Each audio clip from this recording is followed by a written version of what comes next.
태풍 야기가 태국 북부를 관통해 홍수와 산사태가 발생했습니다.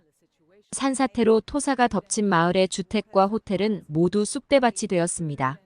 마을을 가로지르는 강에 주택과 도로가 모두 잠겼습니다. 뉴스를 보고 눈을 지그시 감는 미국인 여성이 있습니다. 미국인 여성은 이미 짐작했다는 듯한 표정을 하고 있는데요. 무슨 사연인지 들어보겠습니다. 안녕하세요. 저는 미국인 엘레나라고 합니다. 저는 태국에서 긴 시간을 보내고 왔어요. 하지만 제 이야기의 시작은 그보다 더 오래전으로 거슬러 올라가요. 저는 조금 특별한 어린 시절을 보냈는데요. 태어나면서 남들과는 다른 사람이라는 걸 알게 되었어요. 초등학교 때부터 제 눈에 다른 것들이 보이기 시작했어요. 예를 들면 돌아가신 할아버지라든가. 처음에는 그저 상상이라고 생각했어요. 하지만 그 상상들이 너무나 생생했고 현실과 맞물리는 순간들이 늘어갔죠. 특히 꿈을 꾸고 일어나면 그 일이 현실이 되어버린 적이 한두 번이 아니었어요. 처음에는 우연의 일치라고 생각했어요. 하지만 그 빈도가 높아질수록 저는 점점 두려워지기 시작했어요. 꿈에서 본 장면들이 현실에서 그대로 펼쳐질 때마다 제 심장은 불규칙하게 뛰었고 손바닥에는 식은땀이 맺혔죠. 대학 때까지는 그래도 괜찮았습니다. 제가 남들보다 다른 능력이라고 생각했죠. 때로는 불편하고 두려웠지만 동시에 특별하다는 느낌도 들었어요. 어릴 때 아버지가 크게 다치신 적이 있었어요. 교통사고였는데 그때 저는 겨우 10살이었어요. 병원 복도에서 울면서 기다리던 그 시간들이 아직도 생생해요. 그때 치료를 받으시는 모습을 보고 간호사가 되기로 결심했죠. 아버지를 돌보던 간호사들의 따뜻한 손길과 전문적인 모습에 깊은 감명을 받았거든요. 대학을 졸업하고 미국의 대학병원에 들어가게 되었어요. 미국에서 병원에 취업하기는 정말 하늘의 별 따기였죠. 그때의 기쁨은 이루 말할 수 없었죠. 하지만 직장에 들어가서 문제가 심각해지기 시작했어요. 특별히 한 명이 계속 저를 따라다니더라고요. 처음에는 그저 새로운 동료가 친해지고 싶어 하는 거라고 생각했어요. 하지만 점점 그가 보이지 않는 존재라는 걸 깨달았죠. 다른 사람들은 그를 보지 못했으니까요. 저는 모른 척 안 보이는 척 살았어요. 병원 복도를 걸을 때마다 그 존재가 제 뒤를 따라오는 걸 느꼈지만 절대 뒤돌아보지 않았어요. 때로는 그가 제 귀에 대고 뭔가를 속삭이는 것 같았지만 저는 귀를 막고 무시했죠. 특히 병원이다 보니 자꾸 눈에 보이는 것들이 더 많았어요. 중환자실을 지날 때마다 침대 주변에 모여있는 보이지 않는 존재들이 느껴졌어요. 때로는 그들의 슬픈 눈빛과 마주치기도 했죠.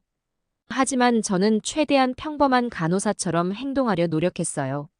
아무래도 이분이 얼마 남지 않았을 거라는 생각이 들면 제 예상이 적중했어요. 처음에는 우연이라고 생각했지만 그런 일이 반복될수록 저는 두려워졌어요. 한 번은 제가 돌보던 환자 주변에 여러 존재들이 모여 있는 걸 봤어요. 그날 밤 그 환자는 갑자기 상태가 악화되어 돌아가셨죠. 이런 일들이 계속되면서 저는 점점 지쳐갔어요. 밤에는 악몽에 시달렸고 낮에는 보이지 않는 존재들을 피해 다녀야 했죠. 제가 꿈꾸던 간호사의 삶과는 너무나 달랐어요. 하지만 이 능력을 어떻게 다뤄야 할지, 누구에게 도움을 요청해야 할지 알 수 없었습니다. 제 앞에 펼쳐진 미지의 세계와 씨름하며 저는 매일을 버텨나갔어요. 자꾸만 보지 않으려고 노력을 해도 어쩔 수 없더라고요. 눈을 감아도 귀를 막아도 그들의 존재는 제 온몸으로 느껴졌어요. 때로는 한밤중에 병실을 순회할 때 복도 끝에서 누군가가 저를 바라보고 있는 걸 느꼈죠. 하지만 고개를 들어 확인하면 아무도 없었어요. 그저 차가운 병원의 불빛만이 저를 맞이할 뿐이었죠. 평범하게 직장 생활을 하려고 노력했죠. 하지만 때때로 환자의 상태가 갑자기 나빠질 것을 미리 알아채곤 했어요. 그럴 때마다 저는 죄책감에 시달렸어요. 내가 무언가를 더 할 수 있지 않았을까? 하고 말이에요. 평범하게 살려고 노력했지만 죽을 것 같더라고요. 점점 저는 제 자신을 잃어가는 것 같았어요. 그렇게 살다가 어머니가 사고로 돌아가셨어요. 그날은 제가 야간 근무를 하고 있던 날이었어요. 갑자기 응급실에 어머니가 실려온다는 연락을 받았죠. 하지만 이미 병원에 오셨을 땐 차가운 몸으로 오셨어요.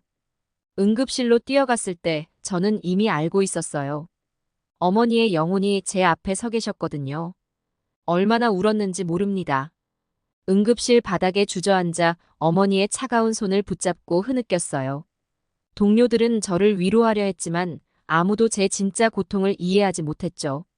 어머니의 영혼이 제 옆에 서서 저를 바라보고 계셨거든요. 그 눈빛에는 연민과 사랑, 그리고 작별 인사가 담겨 있었어요. 그날 밤 저는 병원을 나왔어요. 더 이상 이곳에 있을 수 없다는 걸 깨달았죠. 제 능력이 축복인지 저주인지 알 수 없었지만 한 가지 확실한 건 이대로는 살아갈 수 없다는 거였어요. 어머니의 장례식이 끝난 후 저는 가방을 쌌어요. 어디로 갈지 무엇을 할지 모른 채 그저 떠나야 한다는 생각뿐이었죠. 그 길로 병원을 그만두게 되었어요. 사직서를 제출하는 순간 마음 한편으로는 안도감이 들었지만 다른 한편으로는 두려움이 밀려왔죠. 지금까지 제 정체성이었던 간호사라는 직업을 잃고 나니 제가 누구인지 모르겠더라고요. 방황하면서 살다가 이렇게 살면 안 되겠다 싶어서 전 세계 여행을 하러 다녔습니다. 처음에는 그저 도망치는 것 같았어요. 하지만 점점 새로운 곳을 경험하면서 제 자신을 돌아보는 시간을 가질 수 있었죠. 유럽의 고풍스러운 도시들을 거닐면서, 아프리카의 광활한 초원을 달리면서 남미의 활기 넘치는 시장을 구경했어요. 저는 조금씩 제 자신을 찾아가고 있었어요. 그리고 놀랍게도 제 능력이 여행 중에는 그다지 문제가 되지 않았어요. 오히려 때때로 도움이 되기도 했죠. 그러다 일본을 가게 되고 한국까지 가게 되었죠. 붐비는 도쿄의 거리에서는 인간의 다양성을 느꼈죠. 그리고 후지산을 오르면서 제 한계를 넘어서는 경험도 했어요. 한국에 가서 여행을 하는 일은 참 재미있었습니다. 활기 넘치는 서울의 거리, 평화로운 경주의 유적지, 제주도의 아름다운 자연, 모든 것이 새롭고 흥미진진했어요.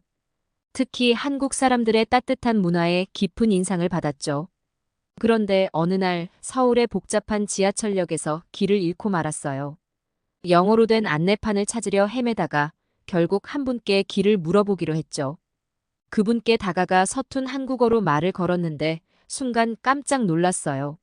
낯선 동양의 아주머니께 옅은 빛이 감돌고 있었어요. 두렵지 않았고 이상하게 따뜻하고 평화로운 느낌이 들었습니다. 그분은 저에게 길을 가르쳐주면서 자꾸 고개를 갸우뚱하시더라고요. 처음에는 제 서툰 한국어 때문인 줄 알았어요. 하지만 그분의 눈빛이 저를 뚫어지게 보는 것 같아 불편했죠. 마치 제 안에 있는 무언가를 보고 계신 것 같았어요. 그리고 한참 뒤에 영어를 잘하시는 분을 데려오시더니 저에게 통역을 해달라고 했어요. 그제서야 저는 그분이 점쟁이셨다는 걸 알게 되었어요. 그분은 통역을 통해 저에게 말씀하셨죠. 지금 뒤에 누가 따라다니는데 아무래도 신내림을 받아야 할 운명이에요. 이 말을 듣는 순간 저는 등골이 오싹해졌어요. 그동안 보이지 않는 존재들과 씨름해온 제 비밀을 아시는 분을 처음 뵙게 되었거든요. 점쟁이 분은 계속해서 질문을 이어갔어요. 혹시 최근에 누가 돌아가시지 않았냐는 질문에 소름이 끼쳤어요. 어머니가 얼마 전에 돌아가셨다고 대답했죠. 그 후엔 아버지도 위기를 넘겼을 것 같다고 하셨어요. 저는 놀라서 말을 잇지 못하고 천천히 고개를 끄덕였어요. 그 점쟁이 분은 저에게 말씀하시길 제가 신내림을 받지 않아서 가족이 위험한 거라고 하셨어요. 그 말을 듣는 순간 죄책감이 밀려왔어요. 제 능력 때문에 가족들이 고통받고 있다는 걸 알게 되었죠. 그러면서 몸이 많이 아프지 않는지 물으셨어요. 저는 살면서 허약 체질이라고 생각했기 때문에 몸이 아픈 건 당연하다고 생각했거든요. 그저 고된 간호사 일과 여행 때문이라고만 생각했죠. 하지만 점쟁이 분께서는 제게 신내림을 받지 않아서라고 단호하게 말씀하셨어요. 저는 혹시 신내림을 받지 않는 방법은 어떤 것인지 여쭤봤어요. 점쟁이 분의 표정이 갑자기 심각해지시더니 침묵이 흐른 뒤 모든 가족들과 연락을 다 끊어내야 하는 방법이 유일하다고 하셨어요. 제가 옆에 있으면 가족이 위험해지기 때문에 귀신의 기운이 저의 가족들에게 영향을 미치지 않게 그들을 보호하려면 멀어져야 한다고 하셨어요. 가슴이 찢어지는 것 같았어요. 가족을 떠나는 것이 그들을 보호하는 길이라니. 하지만 동시에 어머니의 죽음과 아버지의 사고가 떠올랐죠. 점쟁이 분은 계속해서 말씀을 이어나가셨어요. 최대한 많은 사람들을 만나야 하고 그러면서 제 기운을 나눠줘야 한다고요. 사람들과 교류하고 대화하고 도움을 주고 함께 시간을 보내면 저의 기운이 조금씩 흩어지게 될 거라고 하셨죠. 그렇게 되면 나중에 신이 떨어져 나가 저의 능력이 점점 약해지다가 결국에는 사라지게 될 거라고 하셨죠. 그러면서 좋은 선택을 하라고 말씀해 주시며 명함을 주고 가셨어요. 서울의 붐비는 지하철역에서 인생의 갈림길에 서 있었어요. 저는 그 길로 집으로 전화드려 당분간 연락이 안 될 거라고 말씀드렸어요. 아버지의 목소리에서 걱정이 묻어났지만 저는 최대한 담담하게 말했어요. 잠시 여행을 하고 혼자만의 시간을 갖고 싶다고요. 아버지께서는 저의 결정을 지지하고 믿는다며 행복했으면 좋겠다고 대답하셨죠. 그 말씀을 듣는 순간 쏟아지는 눈물을 꾹 참았습니다. 어디를 갈까 고민을 했고 한국에 머물고 싶었지만 한국에는 취업이나 비자 문제가 많았어요. 오래 머무를 비자를 받기 위해서는 조금 까다로웠죠. 고민 끝에 저는 어릴 때 잠깐 가봤던 태국으로 무작정 가기로 결심했습니다. 비행기를 타고 방콕으로 향하는 동안 저는 계속해서 생각에 잠기며 묘한 기분이 들었습니다. 카오산 로드를 걷다 보니 작은 테이블 하나가 눈에 들어왔어요. 테이블 위에는 화려한 문양의 천이 깔려 있었고 그 위에 타로 카드가 펼쳐져 있었죠. 나이 지긋한 태국 여성이 카드를 읽고 있었어요. 그 광경을 보는 순간 뭔가가 제 마음을 울렸어요. 그때 저는 카오산 로드에서 타로를 하면 어떨까 하는 생각이 불현듯 스쳤습니다. 전 세계의 여행자들이 모이는 곳이잖아요. 많은 사람들을 만나고 제 기운을 나눠줘야 한다는 점쟁이 분의 말씀이 떠올랐죠. 타로를 통해 사람들과 소통하고 그들의 이야기를 들으며 제 기운을 나눠줄 수 있을 것 같았어요. 용기를 내어 그 타로 선생님께 다가갔어요. 제 서툰 태국어로 인사를 건네고 타로에 관심이 있다고 말씀드렸죠. 그분은 따뜻한 미소로 저를 맞아주셨어요. 놀랍게도 마침 타로 하시는 분께서 사람을 뽑고 계셨어요. 그분은 영어를 잘 못하시는데 외국인들이 많이 오는 게 이유였죠. 제가 영어로 소통할 수 있다는 점이 그분께 큰 매력으로 다가간 것 같아요. 처음에는 모든 게 낯설고 어려웠어요. 타로 카드의 의미를 배우고 그것을 해석하는 법을 익히는데 시간이 걸렸죠. 하지만 놀랍게도 제 특별한 능력이 이 일에 도움이 되더라고요. 때로는 카드 너머의 것들이 보이기도 했고 손님들의 감정이나 상황을 더 깊이 이해할 수 있었어요. 그분 덕분에 노동허가증을 받아 태국에 체류하게 되었습니다. 법적으로 일할 수 있게 되니 마음이 한결 편해졌어요. 이제 이곳에서 새로운 삶을 시작할 수 있다는 희망이 생겼죠. 나중에 안 사실이지만 타로 선생님께서는 저에게 신의 기운이 느껴졌다고 하셨어요. 태국 카오산 로드에 앉아 있으면 정말 많은 분들이 지나가죠. 세계 각국에서 온 여행자들이 끊임없이 오가는 이곳은 마치 작은 지구촌 같았어요. 특히 한국 분들이 타로나점에 관심이 많다는 걸 알게 되었어요. 저는 타로점도 보지만 제가 특별히 보이는 것들도 많기 때문에 하나씩 말해주곤 했어요. 때로는 그들의 과거에 대해, 때로는 현재의 고민에 대해, 그리고 가끔은 미래에 대해서도 이야기를 나눴죠. 어느 날 젊은 한국 분께 1년 후에 큰 변화가 있을 거예요. 새로운 직장, 아니면 새로운 사랑이 시작될 것 같다고 말씀드렸죠. 놀랍게도 정말 1년 후에 다시 찾아와서 제 얘기가 맞았다고 하셨어요. 이렇게 사람들을 만나면서 대화를 나누다 보면 신기하게도 저를 따라다니던 그 모습이 보이지 않게 되었어요. 처음에는 그저 우연이라고 생각했지만 점점 그 빈도가 늘어나더라고요. 그제서야 깨달았어요. 한국의 문혁께서 말씀하셨던 내용이 맞았던 거죠. 많은 사람들을 만나고 제 기운을 나누다 보니 정말로 그 신의 기운이 조금씩 흩어지고 있었던 거예요. 하지만 이상하게도 두렵지 않았어요. 오히려 이렇게 제 능력을 사용해 다른 이들을 도울 수 있다는 게 기뻤죠. 제 삶에 의미가 생긴 것 같았어요. 그러면서도 가족 생각이 나지 않은 건 아니에요. 가끔 동생의 SNS를 보면 잘 지내고 있더라고요. 어머니의 빈자리는 크겠지만 아버지와 동생이 서로를 의지하며 건강히 잘 지내고 있는 걸 확인하면서 한편으로는 안도했고 또 한편으로는 그리움이 복받쳐 올랐죠. 카오산 로드에서의 일상이 계속되던 어느 날 태국 사회에 큰 변화의 바람이 불기 시작했어요. 한류의 인기로 인해 한국 문화에 대한 관심이 높아진 상태에서 태국 국민들의 정치적 의식도 점점 깨어나고 있었죠. 어느 날 갑자기 거리가 시위대로 가득 찼어요. 총리의 퇴진과 개혁을 요구하는 집회가 열린 거죠.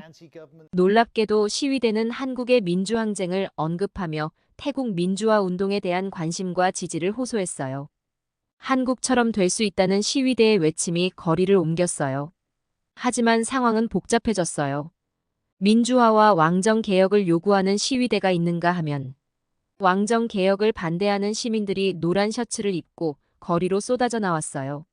왕실 차량이 지나갈 때마다 양측 시위대 사이에 심한 몸싸움이 벌어지곤 했죠. 이 모든 상황을 지켜보며 저는 한국에서의 반응에 주목했어요.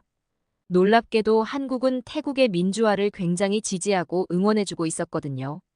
하지만 현실은 냉혹했어요. 결국 군부가 투입되었고 5인 이상 집회가 금지되었죠. 총리실 바깥에서 밤샘 집회에 참석한 사람들이 체포되는 모습을 보며 가슴이 아팠어요. 이상한 건 너무 쉽게 포기하는 태국인이었어요. 군부의 힘이 너무 강하다며 체념한 듯했어요. 그 순간 저는 한국의 역사가 떠올랐어요. 한국 사람들은 자신의 몸을 바쳐 끝까지 투쟁하고 싸웠죠. 그건 정말 한국만의 저력이었어요. 반면 태국에서는 군부가 투입되자 사람들은 도망가기 바빴고 결국 아무것도 이루지 못한 채 운동이 끝나고 말았어요. 그럼에도 불구하고 한국은 계속해서 태국의 민주화를 응원하고 지지했어요. 이런 한국의 모습을 보며 저는 깊은 감동을 받았죠. 한국의 성숙한 시민의식, 그리고 다른 나라의 민주화까지 응원하는 모습에 정말 반했어요. 몇 년이 흘러 저는 문득 몸이 좀 안 좋아지는 걸 느꼈어요. 밤새도록 타로를 보고 사람들의 이야기를 들으며 제 기운을 나눠주다 보니 어느새 제 자신이 지쳐있더라고요. 카오산 로드의 북적거림에서 벗어나 조용한 곳으로 가고 싶다는 생각이 들었죠. 아직은 아버지와 가족들을 만날 시기는 아니라고 생각했어요. 고민 끝에 저는 치앙마이의 와로로 시장으로 옮기기로 결심했어요. 방콕만큼 활기차진 않지만 그래도 여행자들이 꾸준히 찾는 곳이었거든요. 여기서도 역시 한국인들이 많이 찾아와 주셨어요. 한국인들은 정말 티가 많이 나요. 일단 얼굴이 뽀얗고 세련되어 보이거든요. 게다가 옷차림이나 행동에서 묻어나오는 세련됨이 있어요. 멀리서도 한눈에 알아볼 수 있었죠. 제가 어떤 말씀이라도 드리면 그들의 리액션은 정말 대단했어요. 와, 정말요? 어머, 어떻게 하셨어요? 이런 반응들이 저를 늘 기분 좋게 만들었죠. 한국인들의 이런 모습에 저는 점점 더 매력을 느꼈어요. 그들의 열정, 예의, 그리고 긍정적인 에너지가 참 좋았거든요. 때로는 제 말을 듣고 눈물을 흘리는 분들도 계셨어요. 그럴 때마다 저는 그들을 위로하며 제가 할 수 있는 최선의 조언을 해드리려 노력했죠. 어느 평범한 저녁, 저는 늘 그랬듯이 저녁 식사를 하면서 SNS를 둘러보고 있었어요. 그런데 갑자기 벤코리아라는 해시태그가 제 눈에 들어왔어요. 태국어를 모르니 처음에는 그저 새로운 유행인 줄 알았죠. 하지만 자세히 보니 단순한 유행이 아니었어요.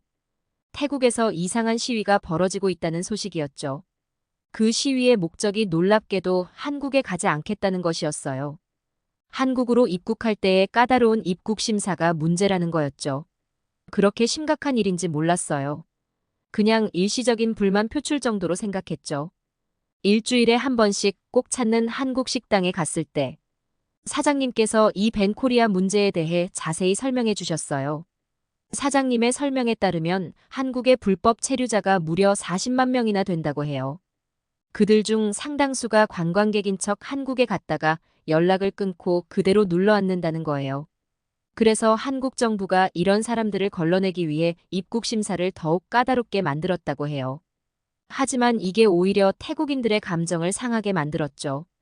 자존심이 상하다고 느끼며 자기들을 범죄자 취급한다고 느꼈나 봐요. 많은 태국인들이 한국 대신 일본이나 중국으로 여행을 가겠다고 하고 있대요. 사장님의 말씀을 들은 후 저는 솔직히 벤코리아 운동이 조금 가소롭게 느껴졌어요. 솔직히 지금 한국이 전 세계적으로 인기가 많잖아요. 실제로 제가 SNS로 미국 소식을 자주 접하는데 미국에서도 한국 문화가 엄청난 인기를 끌고 있더라고요. 드라마, K-팝, K-푸드, K-뷰티 제품 등 한국의 모든 것이 세계적인 트렌드가 되고 있었죠. 저 역시 태국에 있으면서 가끔 KBS 월드를 보곤 하는데 한국 드라마가 정말 재미있더라고요. 이렇게 모든 사람들이 한국을 동경하고 가고 싶어 하는데 태국인들이 안 간다고 타격이라도 갈까? 하는 생각이 들었죠. SNS와 뉴스를 통해 한국의 소식을 접하게 되었는데 한국 정부가 불법 체류자 문제에 대해 더 강경한 입장을 취하기 시작했다는 거예요. 실제로 한국에서는 불법 체류자 소탕 작전이 본격적으로 진행되고 있었어요. 입국 심사가 더욱 엄격해졌고 체류 외국인에 대한 단속도 강화되었죠. 이는 단순히 태국인만을 대상으로 하는 것이 아니라 모든 외국인에 대한 조치였지만 태국 사람들은 이를 자신들을 겨냥한 조치로 받아들이는 것 같았어요. 하지만 이 상황을 지켜보면서 저는 태국인들의 반응에 대해 의문이 들기 시작했어요. 왜 자신들의 잘못은 인정하지 않고 무조건 반항 감정만 앞세우는지 혼란스러웠어요. 물론 한국의 조치가 다소 강경해 보일 수는 있겠지만 불법 체류 문제가 실제로 존재하는 것도 사실이었거든요. 미국에서도 많은 불법 체류자 때문에 골머리를 앓고 있기도 하고요. 하지만 태국 사람들 중 일부는 이 문제의 본질은 보지 않고 그저 한국을 비난하는 데만 집중하는 것 같았어요. 그 말을 듣는 순간 저는 갑자기 소름이 끼치는 걸 느꼈어요. 그동안 보지 못했던 태국인들의 이중성이 한순간에 눈앞에 드러난 것 같았거든요. 태국의 민주화 운동 당시 많은 태국인들이 한국인들에게 지지와 연대를 요청했었죠. 한국의 민주화 경험을 본받고 싶다며 한국인들의 응원을 간곡히 부탁했던 그 모습들이 선명하게 기억났어요. 그런데 이제 와서 한국에 안 간다고? 저는 이해가 안 됐죠. 순간 은혜를 갚지 못하면 천벌을 받을 것이라는 말이 떠올랐어요. 한국이 태국의 어려운 시기에 지지를 보냈는데 이제 와서 이렇게 등을 돌리는 모습을 보니 마음이 불편해졌죠. 하지만 상황은 여기서 그치지 않았어요. 얼마 지나지 않아 태국 관광청에서 새로운 캠페인을 시작했다는 소식을 들었거든요. 태국 정부와 관광업계가 한국의 추석 연휴를 겨냥해 대대적인 관광 유치 캠페인을 펼치고 있다는 거였어요. 얼마 전까지 벤코리아 운동을 하던 사람들이 이제는 한국인 관광객 유치에 안간힘을 쓰고 있는 모습이 아이러니하게 느껴졌죠. 그날 이후로 저는 계속 불안한 느낌을 떨칠 수 없었어요. 아무래도 태국에 무슨 일이 일어날 것만 같다는 생각에 불안해졌습니다. 잠을 이루지 못하는 밤이 계속되었고 점점 더 강한 직감이 들었어요. 더 이상 태국에 있으면 안 된다는 생각이 불현듯 들더라고요. 이 느낌은 단순한 불안감이 아니라 제 능력이 보내는 강력한 신호 같았어요. 고민 끝에 저는 결심했습니다. 태국에서의 생활을 정리하고 떠나기로 한 거예요. 하지만 어디로 가야 할지는 또 다른 고민이었죠. 미국이 제 고향이지만 왠지 그곳으로 바로 돌아가는 것은 맞지 않을 것 같았어요. 저는 결국 제가 가진 걸 모두 정리하고 저는 한국행 비행기에 몸을 실었습니다. 저의 이 결정의 중요한 이유는 몇 년 전 서울에서 만났던 그 무녀님을 다시 만나고 싶었기 때문이에요. 미국으로 돌아가도 되는지 묻고 싶었습니다. 한국에 도착하자마자 저는 호텔에 체크인하고 곧바로 뉴스를 확인했어요. 태국에서 오랜 시간을 보냈기에 자연스럽게 태국 관련 뉴스에 눈길이 갔죠. 그런데 뉴스를 보는 순간 깜짝 놀랐어요. 태풍이 태국 북부를 강타했다는 소식이었거든요. 그곳은 제가 얼마 전까지 있었던 곳이에요. 화면 속 익숙한 거리와 건물들이 모두 물에 잠겨 있는 모습을 보니 아찔한 기분이 들었어요. 이 소식을 들으며 저는 제 직감이 옳았다는 것을 다시 한번 확신했어요. 태국을 떠나기로 한 결정이 정말 다행이었다는 생각이 들었죠. 뉴스를 보며 저는 등줄기에 식은땀이 흘렀어요. 하루만 더 있었어도 더 큰일이 날 뻔했을 거라는 나는 생각에 아찔한 기분이 들었죠. 제 직감이 저를 구했다는 걸 새삼 실감했어요. 하지만 이어진 소식은 저를 더욱 놀라게 했어요. SNS를 통해 태국인들의 반응을 보게 된 건데 정말 기가 막힌 내용이었어요. 저는 믿기지 않아 화면을 다시 한번 확인했어요. 태국의 일부 네티즌들이 주장하는 내용은 이랬어요. 한국에서 태국인들을 많이 받아줬다면 이렇게까지 문제가 심각해지지 않았을 거라는 거예요. 한국이 태국인들을 추방해서 이런 재난이 일어났다는 황당한 논리였죠. 태국 사람들은 자신들의 불만을 표출할 대상을 찾고 있는 것 같았어요. 서울에 도착한 지 며칠 후, 저는 드디어 그 무녀님을 다시 만날 수 있었어요. 무녀님께서는 제 주변을 자세히 살펴보시더니 저의 주변을 떠난 것 같다고 했어요. 따뜻한 미소를 지으시며 이제 제 삶을 내 뜻대로 살아가라고 하셨죠. 그 말씀을 듣는 순간 홀가분한 기분도 들었지만 불안한 마음도 들었어요. 혹시 모를 문제가 발생할까 해서요. 무녀님께서는 한 달 정도 한국에서 많은 사람을 만나고 돌아가면 안전하게 갈 수 있을 거라고 하셨어요. 저는 무녀님의 도움으로 한 달간 지낼 수 있게 되었고, 그 시간 동안 한국 문화를 경험하며 미래를 차분히 생각하게 되었어요. 한국에 올 때마다 느끼는 건 이곳의 특별한 기운을 느낄 수 있다는 겁니다. 사람들의 따뜻한 미소 때문인지 아니면 제 안에 남아있던 신기 때문인지는 모르겠지만 말이에요. 무녀님은 제 신기가 이제 다 떨어졌다고 하셨어요. 그래서 제가 태국에서 도망치듯 왔다고 말씀하시더라고요. 돌이켜보니 정말 그랬던 것 같아요. 한국에 머무르며 느끼는 건데 정말 깔끔하고 세련된 도시 같아요. 태국에 있을 때와는 완전히 다른 분위기를 느낄 수 있죠. 태국을 생각하면 마음이 복잡해져요. 10년 전 처음 갔을 때는 정말 따뜻하고 친절한 사람들이 많았는데, 이제는 그 시절의 태국을 다시는 못 만날 것 같아요. 시간이 흐르면서 많은 것이 변했나 봐요.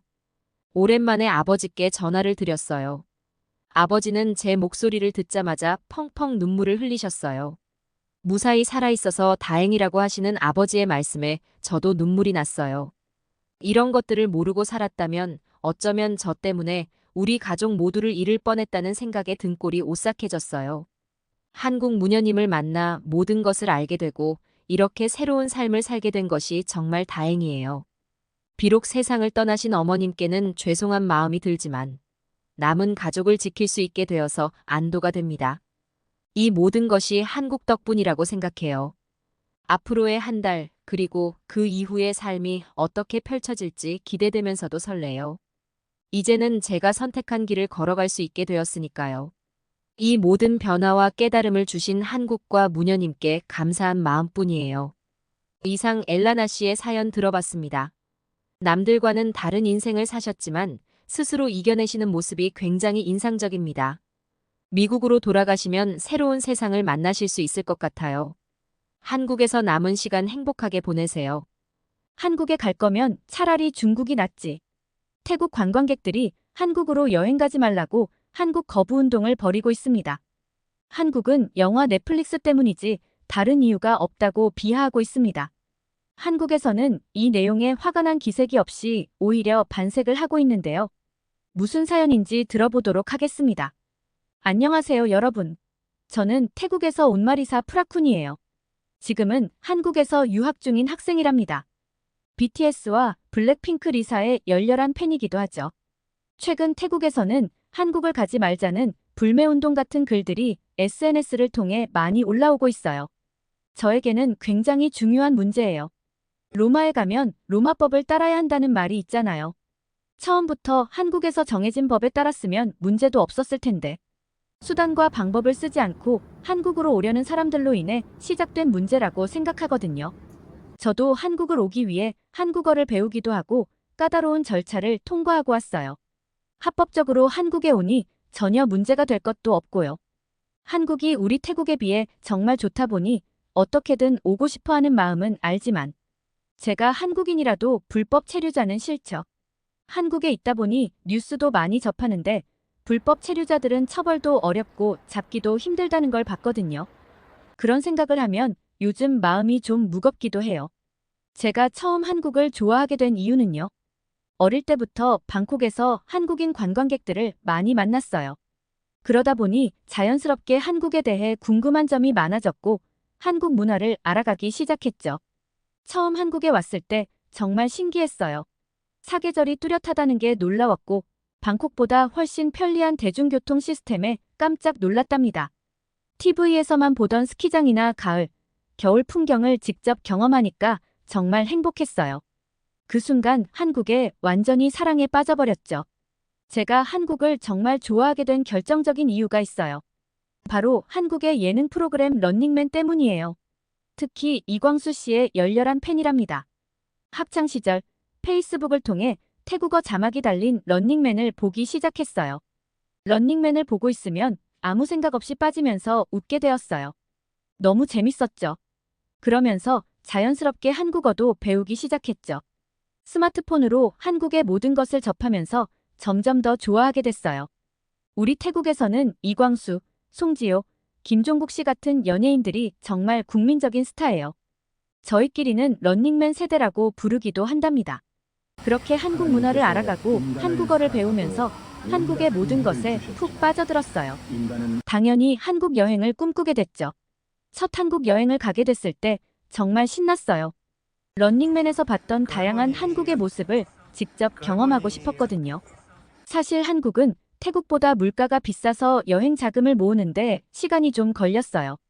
하지만 포기하지 않고 열심히 돈을 모았죠. 큰맘 먹고 모은 돈으로 한국 여행을 계획하면서 정말 설렜어요. 페이스북으로 한국 여행과 관련된 정보를 열심히 찾아봤답니다. 그때의 그 설렘이 아직도 생생해요. 그러다가 정말 믿기 힘든 일이 일어났어요. 런닝맨 팀이 태국에 와서 콘서트를 한다는 거예요. 티켓 구하기가 정말 어려웠지만 저는 포기하지 않았어요. 밤새 컴퓨터 앞에서 기다리다가 드디어 티켓을 구했을 때의 그 기쁨이란 이루 말할 수 없었거든요. 콘서트장에서 직접 런닝맨 팀을 직접 만났을 때 정말 꿈만 같았어요. 콘서트를 보고 저는 한국어를 공부해서 한국어를 마스터해야겠다고 다짐했어요. 자막과 통역이 있긴 했지만 런닝맨 멤버들이 직접 하는 대화를 다 알고 싶었기 때문이에요. 그리고 열심히 노력해서 한국에서 유학을 꼭 해야겠다는 결심을 했어요. 그 콘서트는 그렇게 제 인생의 전환점이 되었어요. 사실 제가 요즘 걱정스러운 건 태국인들에게 한국에 대한 감정이 안 좋다는 거예요.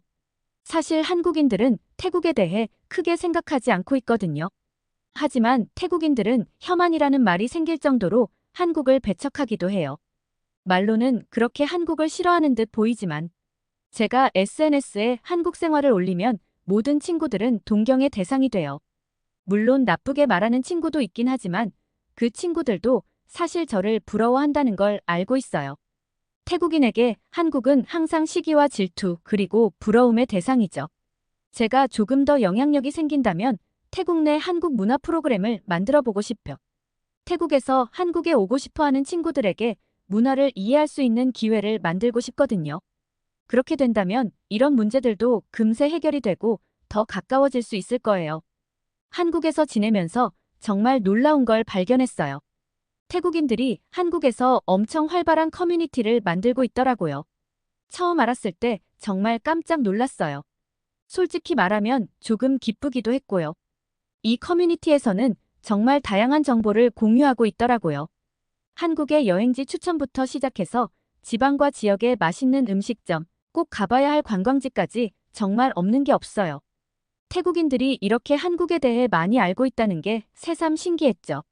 이 이야기를 외삼촌한테 했더니 이미 다 알고 계시더라고요. 외삼촌께서 한국에서 오랫동안 일하고 오셔서 한국의 실정을 잘 알고 계시거든요. 근데 외삼촌께서 저한테 충격적인 이야기를 해주셨어요. 한국에 불법 체류를 하고 있는 태국인들이 정말 많대요. 이 얘기를 듣고 정말 마음이 무거워졌어요. 왜냐하면 이 때문에 저같이 순수하게 한국을 좋아해서 여행 가려는 사람들이 피해를 보고 있거든요. 입국 심사까지 까다로워졌다니 정말 선의의 피해자들이 생기는 것 같아요. 같은 태국인으로서 정말 부끄러운 마음도 들더라고요. 근데 그 중심이 그 한국에 있는 커뮤니티라네요. 거기선 불법 체류를 도와주는 브로커까지 있대요. 더 웃긴 건 이러한 내용을 제대로 알지도 못하면서 SNS에서 한국을 비난하는 글들이 올라오고 있다는 거예요. 한국은 넷플릭스로 유명해진 나라이지 별 볼 일 없다고 한국을 깎아내리는 말을 하고 있더라고요.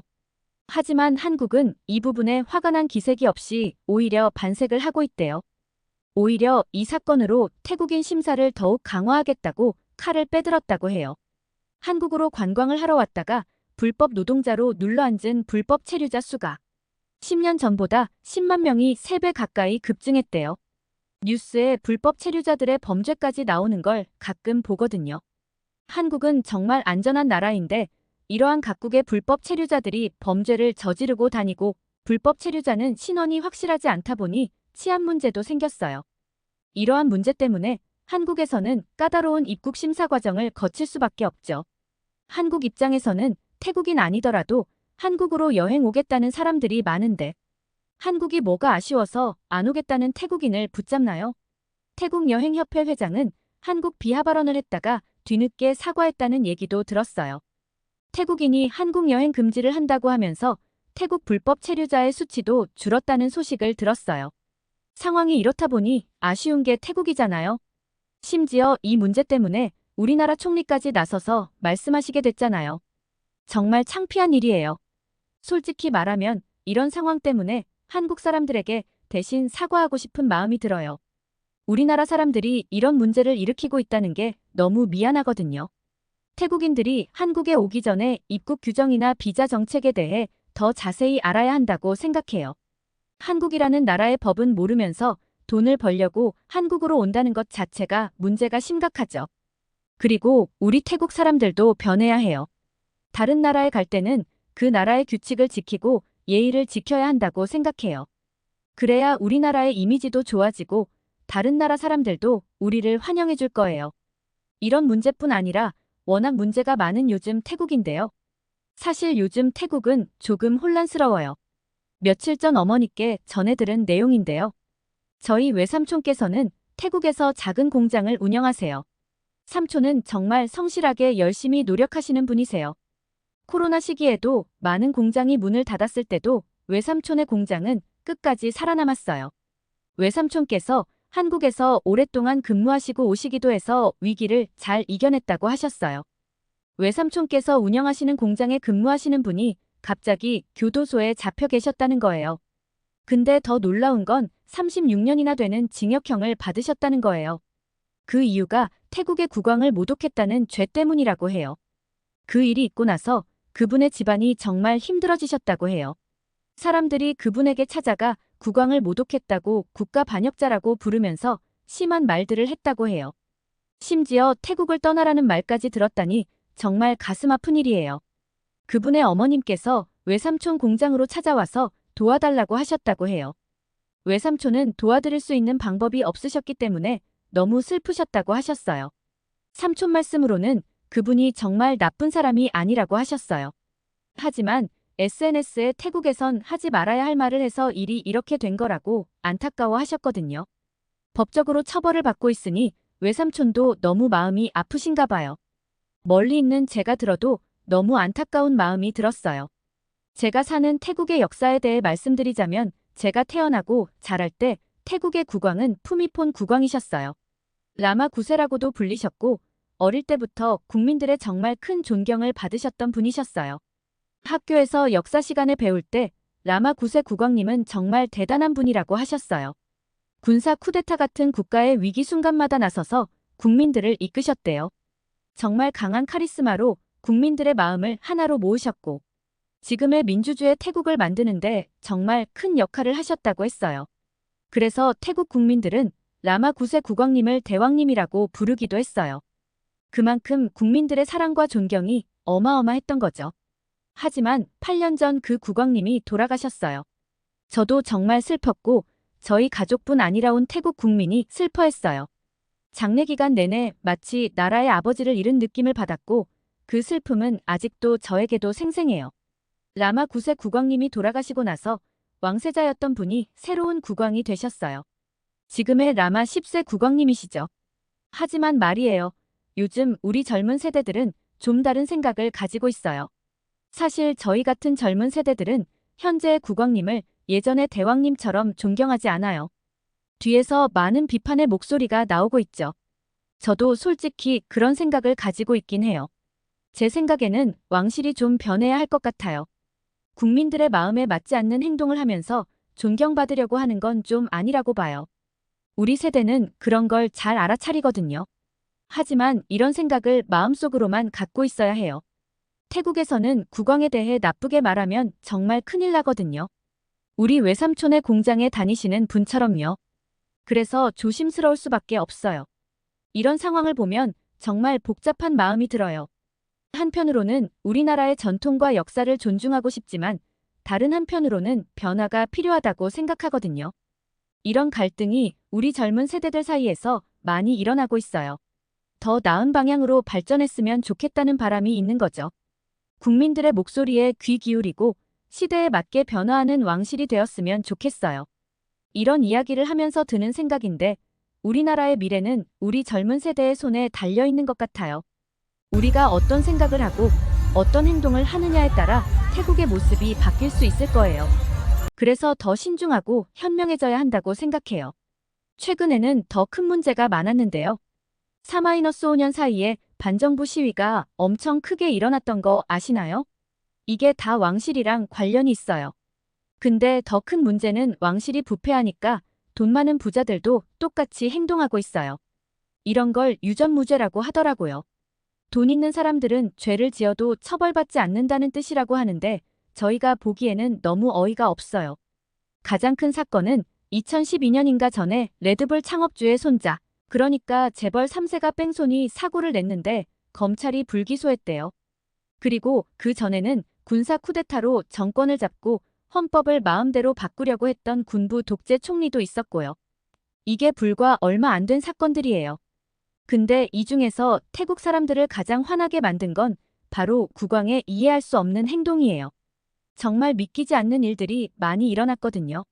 제가 좀 전에 말씀드렸던 현 국왕의 아버지이자 전 국왕의 아버지셨던 푸미폰 국왕님께서는 70년 동안 왕위에 계시면서 정말 대단한 일을 많이 하셨어요. 국민들의 생활을 하나하나 살피시고 여러 가지 개발 사업을 추진하셔서 우리나라를 중진국 반열에 올려놓으실 정도였죠. 그분 때문에 태국이 관광 사업도 활발해졌다고 했죠. 그래서 국민들이 푸미폰 국왕님을 정말 존경하고 사랑했어요. 태국은 관광 산업으로 먹고 산다고 할 정도로 저희의 생계를 마련해 주신 거죠. 저도 그렇고 대부분의 태국 사람들이 푸미폰 국왕님이 재위하시던 시기에 태어나고 자랐기에 자연스럽게 국왕을 존경하라고 배워왔죠. 그렇게 모든 사람에게 존경을 받은 푸미폰 전 국왕님이 돌아가시고 나서 왕세자였던 와치랄룬꼰 국왕이 왕위를 이어받았는데 이분은 정말 문제가 많아요.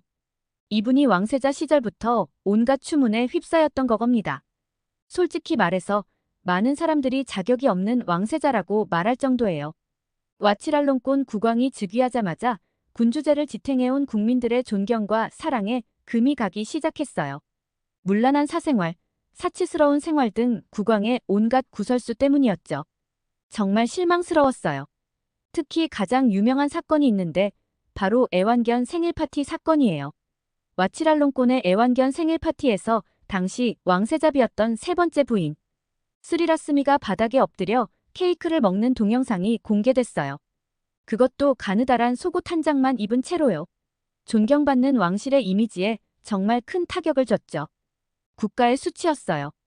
게다가 애완견을 좋아하는 걸 넘어서 집착 수준으로 행동한 것도 논란이 됐어요. 2015년에는 애완견이 죽자 군대에 공군 대장 직위를 부여하고 불교식으로 나흘 동안이나 장례를 치렀대요. 듣기만 해도 화요. 외삼촌 공장에서 근무하시는 분은 정말 평범한 국민이셨어요. 세금도 성실하게 내시고 저희 외삼촌만큼이나 공장에서 열심히 일하는 분이셨다고 해요. 그분도 열심히 일해서 어머님도 부양하면서 일반적인 태국의 국민이셨죠.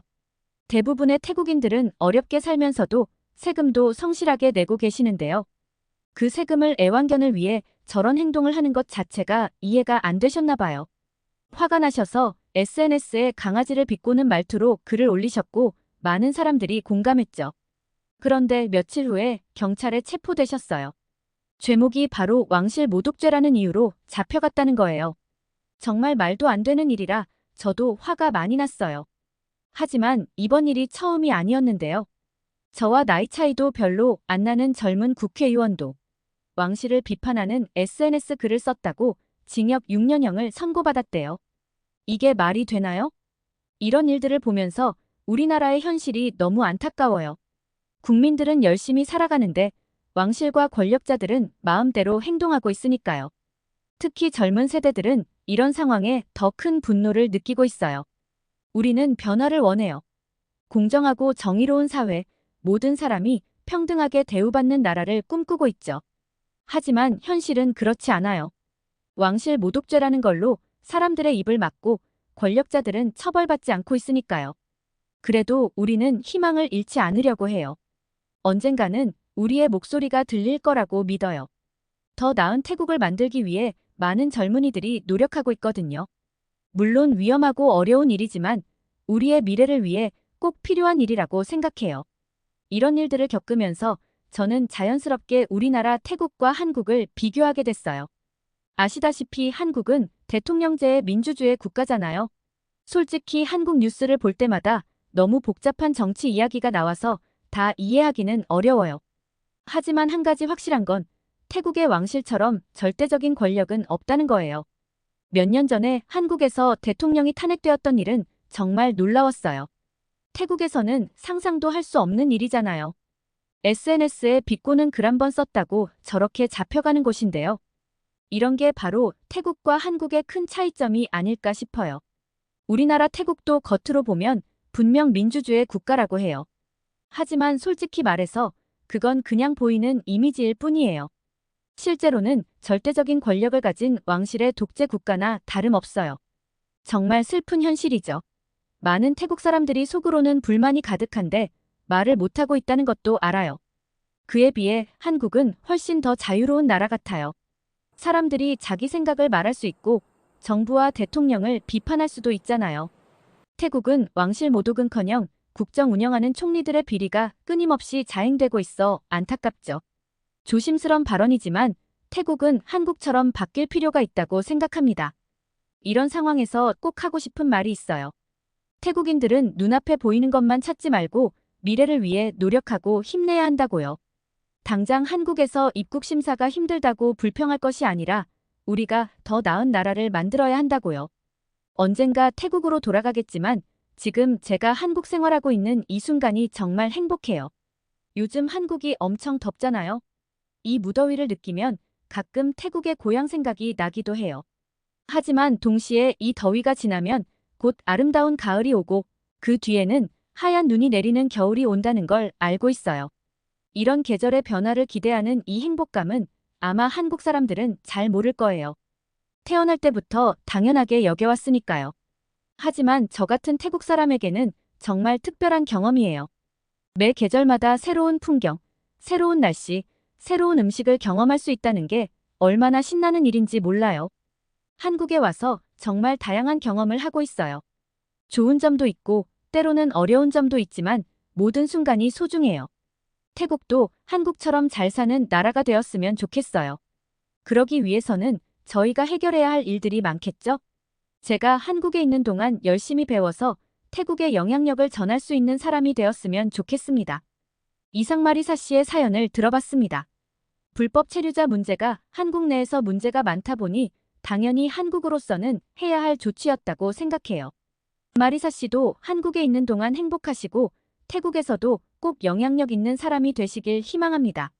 오늘 영상과 내용이 재미있으셨다면 구독과 좋아요 부탁드릴게요. 영상을 만드는 큰 힘이 됩니다. 다음에 더 재밌는 이야기로 찾아뵙겠습니다. 감동포착이었습니다. 감사합니다. 감사합니다.